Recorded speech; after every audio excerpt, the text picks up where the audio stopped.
मुंबई अहमदाबाद महामार्गावर पहिल्याच पावसातच महामार्ग खचला असून 3 ते 4 वाहने खचलेल्या जागी अडकून पडली होती. त्यामुळे महामार्गावर मोठी वाहतूक कोंडी निर्माण झाली आहे. महामार्गावरील गुजरात वाहिनीवर फाउंटन हॉटेल शेजारी JK टायर शोरूम समोर ठेकेदार मार्फत ड्रेनेज टाकण्याचे काम सुरू आहे. या ड्रेनेजवर केलेला माती भराव हा पावसाच्या पाण्यात वाहून गेल्याने खड्डे पडले आहेत. या खड्ड्यात महामार्गावरील 3 ते 4 वाहनांचे टायर गेल्याने वाहने अडकून पडली होती. त्यामुळे महामार्गावर वाहतूक कोंडी झाली आहे.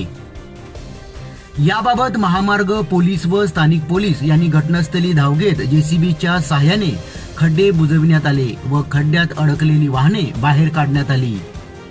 मुंबई अहमदाबाद महामार्गावर कॉन्क्रिटीकरणाचे काम हाती घेतल्याने रोज वाहतूक कोंडी पाहावयास मिळत आहे.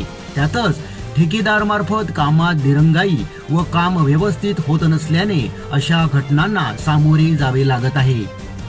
काही कामेही पावसाळ्यापूर्वी करावायची असताना ऐन पावसाळ्यात कामं सुरू असल्याने वाहतूक कोंडी तर होणारच, मात्र अपघाताला आमंत्रण मिळत आहे.